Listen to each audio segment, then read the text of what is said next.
அன்புள்ள ஆண்டவரே, மீண்டும் உம்முடைய பலத்த கிருபை இந்த நாளின் காலை பொழுதை காண்பதற்கு எங்களை தெரிந்து கொண்ட தயவிற்காக உம்மை துதிக்கிறோம். ஒவ்வொரு நாளும் ஆண்டவரே, இந்த உலகம் எவ்வளவு ஆண்டவரே மரணங்களை சந்திக்கிறது என்பதை நீர் அறிவீர். ஆனாலும் எங்களை அப்படிப்பட்ட இழப்புக்கு ஒப்புக்கொடாமல் உம்முடைய கண்களுக்கு நாங்கள் கிருபை பெற்றவர்களாய் காணப்படுவதற்காக உம்மை ஸ்தோத்தரிக்கிறோம். எங்களை எழுப்பி மீண்டும் உம்முடைய சத்திய வார்த்தைகளை கேட்பதற்கு எங்களை ஒருமனப்படுத்தினீரே. ஸ்தோத்திரம் ஆண்டவரே. எங்களை முற்றிலுமாக உம்முடைய சமூகத்தில் தாழ்த்துகிறோம். எங்களை ஏற்றுக்கொள்ளும். மீட்பர் இயேசு கிறிஸ்துவின் நாமத்தில் ஜெபிக்கிறேன் நல்ல பிதாவே, ஆமென். அன்பு பிள்ளைகளே, கர்த்தருடைய வார்த்தைகளை கேட்பதற்கு தேவ சமூகத்தில் வந்திருக்கிற உங்கள் அனைவருக்கும் ஆண்டவர் இயேசு கிறிஸ்துவின் நாமத்தின் இந்த நாளின் காலையின் வாழ்த்துக்களை தெரிவித்துக் கொள்கிறேன். ஒரு புதியதொரு மாதத்தை ஆண்டவர் துவக்கி இருக்கிறார். இந்த 12வது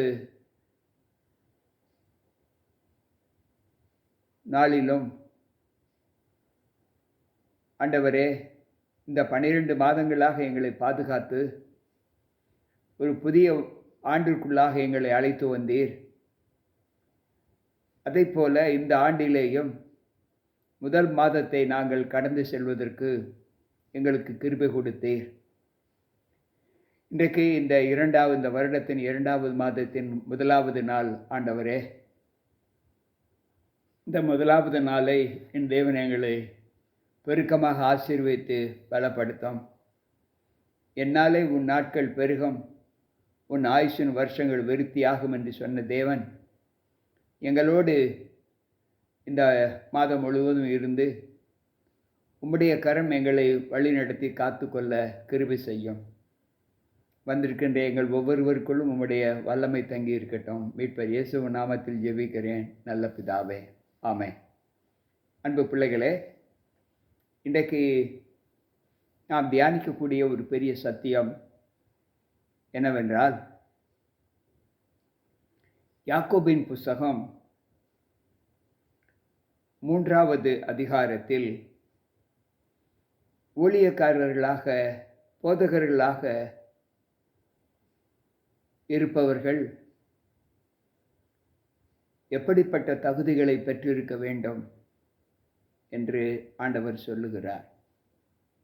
இந்த போதகர் பணி நமக்கு நல்ல சந்தோஷத்தை கொடுக்குமா என்றால் வேதம் சொல்லுகிறது இல்லை. யாக்கோபு பக்தன் இப்படி சொல்லுகிறார், என் சகோதரரே, அதிக ஆக்கினையை அடைவோம் என்று அறிந்து உங்களில் அநேகர் போதகர்கள் ஆகாதிருப்பீர்களாக.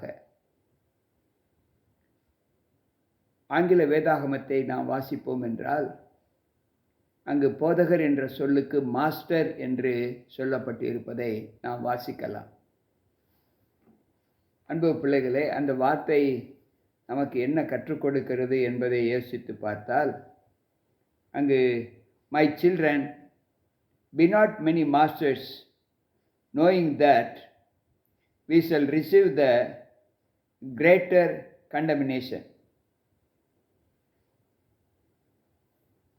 எனக்கு பிரியமானவர்களே, என் சகோதரரே, நீங்கள் போதகராக வேண்டும் என்று விரும்பினால் உங்களுக்கு மன சமாதானம் இருக்காது என்று ஆண்டவர் சொல்லுகிறார். அநேக ஆக்கினையையும் வேதனைகளையும் நாம் பெற வேண்டிய சூழ்நிலை நமக்கு வரும் என்று அங்கு ஆண்டவர் சொல்லுகிறார்.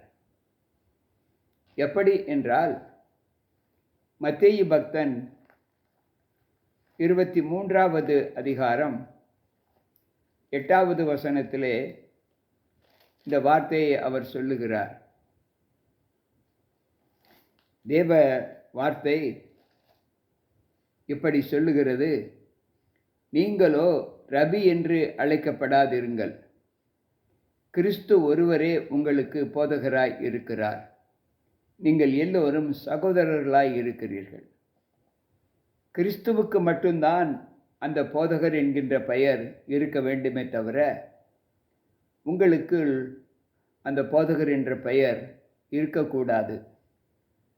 நீங்கள் சகோதரர் என்று சொல்லியிருக்கிறார் என்று வேதம் சொல்லுகிறது. அப்படி என்றால் இந்த போதகருக்கு உரிய நாமத்தை உடையவர் யார் என்றால் அவர் ஆண்டவராக இயேசு கிறிஸ்து மட்டுமே.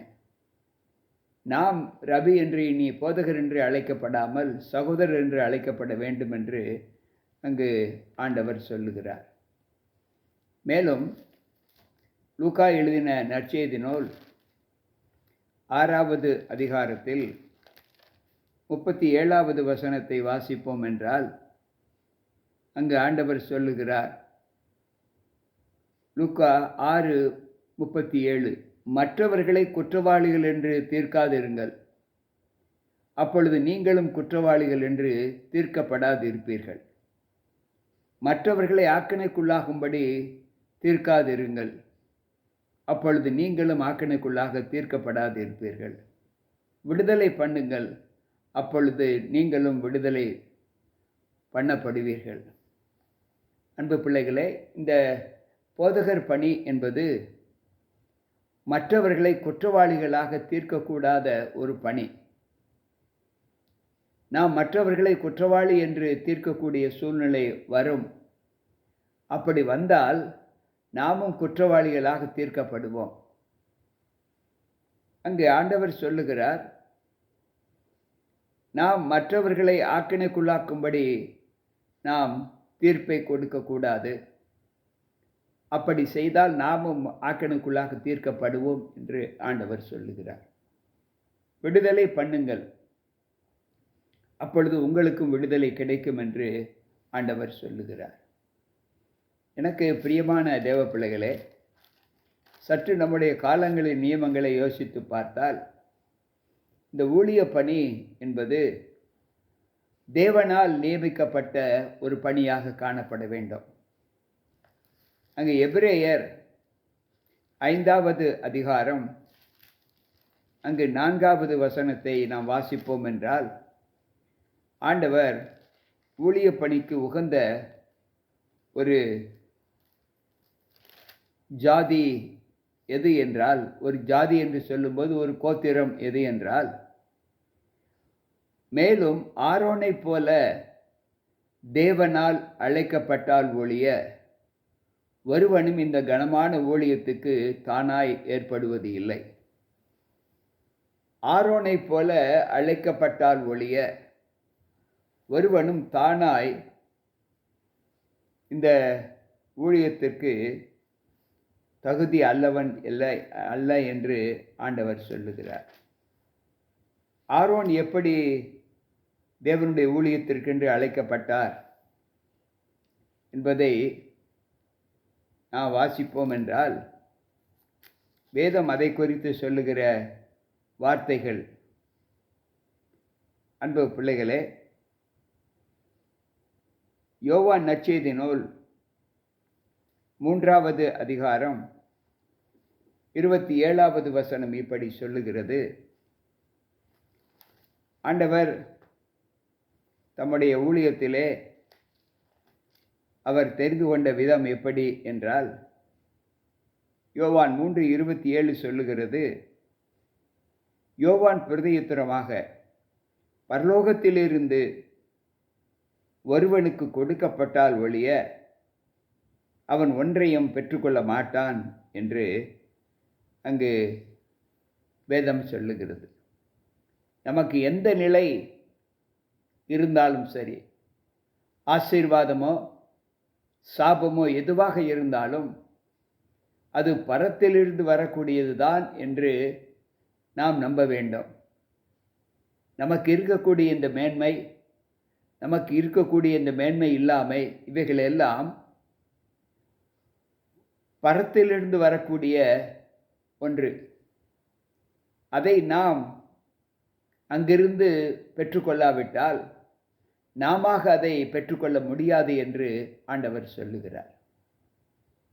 அன்பு பிள்ளைகளே, இந்த சூழ்நிலையில் நாம் சற்று யோசித்து பார்த்தால், அங்கு யாத்திரையாகம புஸ்தகம் ஆண்டவர் சொல்லுகிற வார்த்தை, அன்பு பிள்ளைகளே, நம்முடைய காலங்களில் நாம் ஆண்டவரோடு இசைந்திருக்கிற அந்த குணலட்சணங்களை எப்படி பெற்றுக்கொள்ள வேண்டும் என்பதை அங்கு ஆண்டவர் நமக்கு சுட்டி காண்பிக்கிறார். அவர் சொல்லுகிறார், அங்கு யாத்திரையாகம புஸ்தகம் ஆண்டவர் சொல்லுகிற வார்த்தை 28வது அதிகாரம் 1வது வசனத்திலே ஆண்டவர் சொல்லுகிற வார்த்தை, நாம் தேவன் தம்முடைய ஊழியத்தை செய்வதற்கு அங்கு ஆண்டவர் தெரிந்து கொண்ட விதம் எப்படி? அங்கு யாத்திரையாகமம் 28:1 சொல்லுகிறது, உன் சகோதரனாகிய ஆரோன் எனக்கு ஆசாரிய ஊழியம் செய்யும்படிக்கு நீ ஆரோனையும் அவனோடு கூட அவனுடைய குமாரராகிய நாதாப், அபியூ, எலெயாசர், இத்தாமர் என்னும் ஆரோனின் குமாரரையும் இஸ்ரவேல் புத்திரத்தில் இருந்து மத்தியிலிருந்து நீ பிரித்து உன்னிடத்தில் சேர்த்துக்கொள் என்று அங்கு ஆண்டவர் சொல்லுகிறார். அன்பு பிள்ளைகளே, மோசேயினிடத்தில் சொல்லுகிற வார்த்தை, ஆரோன் எனக்கு ஆசாரிய ஊழியம் செய்ய வேண்டும்.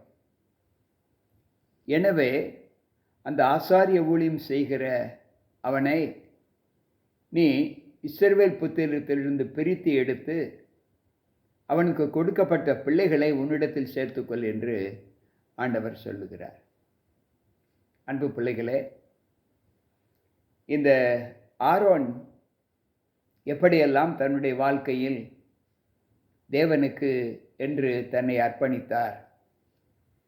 வேதம் இப்படி சொல்லுகிறது, கிறிஸ்தவ ஊழியம் செய்கிற பிள்ளைகள்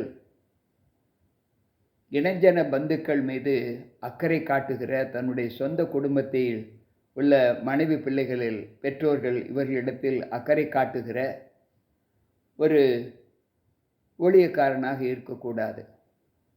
தேவனிலும் தன் குடும்பத்தை நேசிக்கிறவனுக்கு அங்கு தேவனிடத்தில் பங்கு இல்லை என்றுதான் ஆண்டவர் நமக்கு சொல்லுகிறார். என்னிலும் தன் மனைவியையாவது பிள்ளைகளையாவது பெற்றோர்களையாவது நேசிக்கிறவன் எனக்கு பாத்திரவான் அல்ல என்று அவர் சொல்லுகிறார். அன்பு பிள்ளைகளே, ஒருவன் என்னை பின்பற்றி வர விரும்பினால் அவன் தன்னைத்தான் வெறுத்து தன் சிலுவையை எடுத்துக்கொண்டு பின்பற்ற கடவன். சிலுவை என்று சொல்லும்போது இந்த இடத்தில் அவனுக்குண்டான பாரம், துக்கம், அந்த துக்கத்தோடு தேவ சமூகத்தில் நாம் செல்ல வேண்டும் என்று ஆண்டவர் சொல்லுகிறார். இன்றைக்கு ஊழியக்காரர்கள் எப்படியெல்லாம் இருக்க வேண்டும் என்பதை ஆண்டவர் சொல்லுகிறார். வேத சமர்த்தராக இருக்க வேண்டும். ஏனென்றால் தேவன் அவர்களுக்கு கொடுத்த பங்கு எப்படிப்பட்டதாய் காணப்பட வேண்டும் என்பதை அங்கு ஆண்டவர் மல்கியாவின் புஸ்தகத்திலே நமக்கு சொல்லுகிறார். சத்திய வேதம் அவன் வாயில் இருக்க வேண்டும். அவனுடைய உதடுகளில் அநியாயம் காணப்படக்கூடாது. அவன் என்னோடே சமாதான உள்ளவனாய் அவன் சஞ்சரித்து அநேகரை அக்கிரமத்தினின்று திருப்புவான். மல்கியா 2:6 இப்படி சொல்லுகிறது. சத்திய வேதம் அவன் வாயில் இருக்க வேண்டும். அவனுடைய உதடுகளில் அநியாயம் காணப்படக்கூடாது. என்னோடே சமாதானமாய் அவன் சஞ்சரித்து அநேகரை அக்கிரமத்தின்று திருப்புகிற ஒரு மகனாக இருக்க வேண்டும். மேலும் ஆசாரியனுடைய உதடுகள் அறிவை காக்க வேண்டும். வேதத்தை அவன் வாயிலே தேடுவார்களே. அவன் சேனைகளுடைய கர்த்தரின் தூதன் என்று இங்கு ஆண்டவர் சொல்லுகிறார். அன்பு பிள்ளைகளோ, தேவ சமூகத்தில் மல்கியா 2:7 இந்த வாசகத்தை நாம் வாசிக்கலாம். ஊழியக்காரர்கள் எந்த நிலையிலும் பண ஆசை இல்லாதவர்களாய் இருக்க வேண்டும். மன்னிக்கவும் 1 தீமோத்தேயு 6:10 இந்த வாசகத்தை நாம் வாசிக்கலாம். நமக்கு இருக்கக்கூடியவைகளை போதுமென்று எண்ணி நாம் வாழ வேண்டுமே தவிர, நமக்கு பின்னால் வரக்கூடிய காலங்களில் நாம் சேமித்து வைக்க வேண்டும் என்ற நினைவு நமக்குள் இருக்கக்கூடாது என்று வேதம் சொல்லுகிறது. நம்முடைய ஆண்டவரும் அப்படித்தான் இருந்தார். ஆனால் இன்றைக்கு நம்முடைய நிலை எப்படி இருக்கிறது? நமக்கு ஒரு குடும்பம் இருக்கிறது. அந்த குடும்பத்தை நாம் ஆண்டவரை காட்டிலும் அதிக நேசிக்கக்கூடாது. குடும்பத்திற்கு வேண்டிய பின் வாழ்க்கைக்கு நாம் எவைகளை எல்லாம் சேர்க்க வேண்டும் என்று நினைப்பு இருக்கக்கூடாது. அன்றன்று அதன் பாடுகளை மட்டும் நாம் சிந்தித்து பார்த்தாலே போதும். இன்றைக்கு உலக ரீதியாக ஊழியக்காரர்கள் உலக ஆசை உள்ளவர்களாய் இருக்கக்கூடாது என்று ஆண்டவர் சொல்லுகிறார். எனக்கு பிரியமான தேவ பிள்ளைகளே, நாம் சற்று யோசித்து பார்ப்போம். இங்கு வேதாகமத்தில் ஆண்டவர் இன்னும் ஒரு வார்த்தையை சொல்லி இருக்கிறார். ஒருவன் தன் சொந்த குடும்பத்தை விசாரியாமல் போனால் அவன் அவிசுவாசியிலும் கெட்டவனாய் இருப்பான். தன் சொந்த குடும்பத்தை நடத்த தெரியாதவன் சபையை எப்படி நடத்துவான் என்ற வாசையும் ஆண்டவர் சொல்லி இருக்கிறார். ஆனால் அதே வேதம் சொல்லுகிறது, என்னிலும் அதிகமாக உன் குடும்பத்தை, உன் மனைவி பிள்ளைகளை நேசித்தால் உனக்கு என்னிடத்தில் பங்கு இல்லை என்றும் சொல்லுகிறார். அப்படி என்றால் இதனுடைய கருத்து என்ன? ஆண்டவர் 5வது பிரமாணத்தில் சொல்லுகிறார், உன் ஆயுசு நாட்கள் நீடித்திருப்பதற்கு உன் தகப்பனையும் தாயும் கனம் பண்ணு என்று சொல்லுகிறார். அப்படி என்றால் குடும்பத்தை நேசிக்க கூடாதா என்றால் இல்லை, நேசிக்க வேண்டும். ஆனால் ஆண்டவருக்கு முக்கியத்துவம் கொடுத்ததற்கு பின்புதான், முதலிடம் கொடுத்ததற்கு பின்புதான் நம்முடைய குடும்பத்திற்கு நாம் செய்ய வேண்டியகளை செய்ய வேண்டும். ஏனென்றால் நமக்கு ஆசீர்வாதத்தை கொடுப்பவர் அவர்தான். எனவே அவரை முன்னிலைப்படுத்தி நாம் அவருக்கென்று முக்கியத்துவம் கொடுத்து அவருக்கென்று செய்யக்கூடிய பணிகளை செய்யும் பட்சத்தில் தான் நம்முடைய பின்னிலைமை ஆசீர்வதிக்கப்பட்டு இருக்கும் என்று வேதம் நமக்கு கற்றுக் கொடுக்கிறது. இதை நாம் தவறுதலாக புரிந்து கொள்ளக்கூடாது. அப்படி என்றால் ஆண்டவர் குடும்பத்தை கவனிக்க வேண்டாம் என்று எந்த இடத்திலும் சொல்லவில்லை. உன் தகப்பனை உன் தாயும் வெறுத்து விடு என்று சொல்லவில்லை. நாம் உலக ரீதியாகவும் ஆண்டவருடைய வார்த்தையின்படியும் நம்முடைய வாழ்க்கை ஊழிய பணியில் காணப்பட வேண்டும். அதே ஆண்டவர் சொல்லுகிறாரே, நீ கண்ட சகோதரனிடத்தில் அன்பு கூறாவிட்டால் காணாத தேவனிடத்தில் எப்படி நீ அன்பு கூறுவாய்? 1 யோவான் 4:20 நாம் வாசிக்கிறோம். அன்பு பிள்ளைகளே, இன்றைக்கு நம்முடைய வாழ்க்கையில் இந்த அனுகூலங்கள் நம்மை எப்படி தேவ சமூகத்தில் பலப்படுத்துகிறது என்பதை யோசித்து நாம் ஊழிய பணி செய்வதில் நமக்கு கிடைக்கப்பட்ட பெரிய ஆசீர்வாதம் என்ன என்பதை நாம் உணர்ந்திருக்கிறோம். அந்த பணியிலே நம்மை ஆண்டவரை மட்டும் முக்கியப்படுத்தி உலக இச்சைகளுக்கும் உலக துன்பங்களுக்கும் கண் கலங்கி நாம் பின்வாங்கி போவதை காட்டிலும் அவைகளிலே நாம் நெருக்குண்டு ஆண்டவராகிய தேவன் நமக்காகப்பட்ட பாடுகளை எப்படி ஏற்றுக்கொண்டாரோ அதை போல நாம் ஊழியத்தின் பாதையிலே நமக்கு வரக்கூடிய பின்னடைவுகளை, சங்கடங்களை எதிர்நோக்கி அவைகளை சுமந்து செல்லக்கூடிய ஒரு அனுபவத்தை நாம் பெற்றிருக்க வேண்டும் என்று ஆண்டவர் சொல்லுகிறார். அப்படிப்பட்ட ஊழியங்களை தேவனுக்கென்று செய்து ஆண்டவருக்கு பிரியமாக நடப்போம், மற்றவர்களை நல்வழிப்படுத்துவோம். ஆண்டவர் சொல்லுகிறார், உன்னை அநேக சாட்சிகளுக்கு மாதிரியாக நீ இருக்க வேண்டும் என்று சொல்லுகிறார். எனக்கு பிரியமான தேவ பிள்ளைகளே, ஊழியத்தின் பாதையிலே ஒரு ஊழியக்காரரை பார்க்கிற சமூகம் ஆண்டவரை பார்க்கக்கூடிய சமூகமாக இருக்க வேண்டும். அப்படிப்பட்ட அனுபவத்திலே நாம் ஊழியம் செய்ய தேவனுக்கென்று நம்மை ஒப்புக் கொடுப்போம், ஜெபிப்போம்.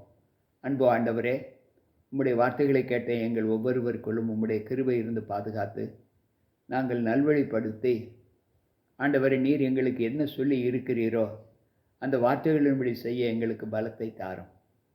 உமக்கு உகந்த ஊழியங்களை நாங்கள் செய்வதற்கு எங்களை பலப்படுத்தும். எங்களுக்குள் எந்தவித வம்பும் வாதமும் பிரிவினைகளும் இல்லாதபடி, ஆண்டவரே, எந்த நோக்கத்திற்காக நீர் எங்களை அழைத்தீரோ, ஆரோனை அழைத்தது போல எங்களையும் அழைத்தீர். ஆரோனைப் போல நாங்களும் உமக்கு உகந்த பிள்ளைகளாக ஜீவிக்க ஊழியம் செய்ய எங்களை ஒப்புக் கொடுக்கிறோம். கேட்டுக்கொண்டிருக்கிற பிள்ளைகளும் அப்படிப்பட்ட தாளந்துகளை பெற்றிருந்தால் அவர்களுக்கு நீர் என்ன தாளந்துகளை கொடுத்தீரோ அந்த தாளந்தின்படி பிள்ளைகள் உமக்கென்று ஊழியம் செய்ய பிள்ளைகளை பலப்படுத்தும். மீட்பர் இயேசு கிறிஸ்துவின் நாமத்தில் ஜெபிக்கிறேன் நல்ல பிதாவே, ஆமென். அன்பு பிள்ளைகளே, இந்த வார்த்தைகள் நம்மை தேவனுக்குள் நல்வழிப்படுத்தும் என்று நான் கர்த்தருக்குள் நம்புகிறேன். தேவனண்டே இருப்போம், அவருடைய பணிகளை செய்வோம். கர்த்தர் நம்மோடு இருப்பாராக. மீண்டும் நாளை சந்திப்போம். உங்கள் போதகர் ஜி.கே. ராபர்ட்.